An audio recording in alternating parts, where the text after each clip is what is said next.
लोग जाते तो क्या कहते मजदूरों से, पहले खूब घर ले जाओ, जो बचेगा मेरे घर पहुंचा देना। जब चिड़िया आती फसल खाने के लिए, कहते खूब खा लो, भरपेट खाओ। राम जी के चिड़ई, राम जी के खेत, खा लो चिड़ई भर भर के, खूब खिलाते। ये जोगवारी क्या करते, खूब लुटाते। एक डाकू था जंगल में,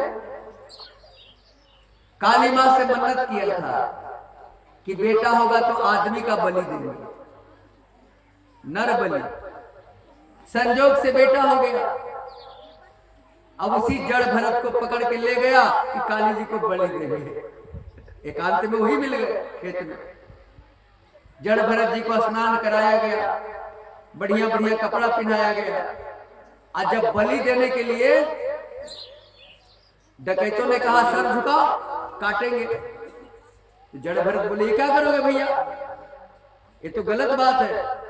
तो डकैत बोला कि फोकट के लड्डू थे क्या जो भरपेट खाया 5 किलो। बोले जैसी मां की मर्जी। डकैतों ने तलवार जो ही उठाया काटने के लिए, काली मैया प्रकट हो गई पत्थर की मूर्ति से, सारे डकैतों को काट दिया और जड़ भरत को बचा दिया। प्रेम से बोलो काली मैया की।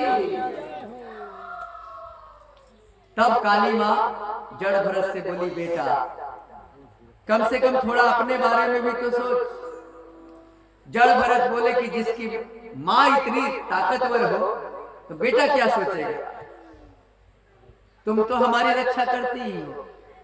वहां से जड़ भरत चल दिए। एक राजा था सिंध सोबिर देश का, उसका नाम था रहुगन। वो कपिला आश्रम जा रहा था सत्संग के लिए।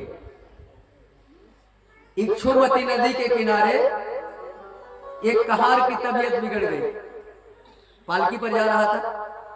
कहारों ने कहा महाराज एक कहार की तबीयत बिगड़ गई। राजा बोला कोई मिले तो जोड़ लो।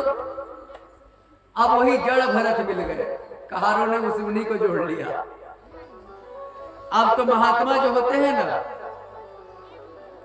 वो पैर रखते हैं धरती देख के कि कहीं कोई चींटी चूटा तो नहीं है, दब जाएगा मर जाएगा।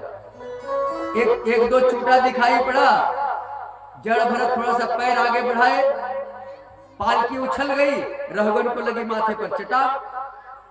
2-3 बार जब चटाक चटाक लग गया पालकी की चोट, तो रहुगन गुस्सा गया, कहने लगा कि ऐसी सजा देंगे कि जमराज भी याद करेंगे। तब जड़ भरत बोले कि किसी भी तरह से इसका भार तो मेरे कंधे पर है। तो संत का भार जिसके कंधे पर आ जाता है वो कभी नरक नहीं जाता है। जड़ भरत सोचे कि यदि हम नहीं बोलेंगे ये मेरा अपमान करेगा, नरक जाएगा। बोलना जरूरी है। पहली बार जड़ भरत बोले अरे राजा किसे दंड देने की बात करता है, क्या आत्मा को कोई मार सकता है? नैनम छिदंती शस्त्राणी नैनम दहती पावक। अब तो रहुगन को आश्चर्य हो गया कि इतना सरल रूप में रहने वाला इतना बड़ा ज्ञानी। देखिए आपको फिर सचेत कर रहे हैं कि जो आपके सामने सरल रूप में आ जाए उससे सावधान रहना, उसके अंदर केवल गुण ही गुण भरा हुआ है। रहुगन को आश्चर्य हो गया कि एक मजदूर जैसा व्यक्ति इतना ज्ञानी पैर पर गिर गया। और तब जड़ भरत ने बढ़िया बढ़िया उपदेश दिया और रहुगन का उद्धार हुआ। चलिए एक भजन का आनंद लीजिए, फिर कथा में आगे चलो।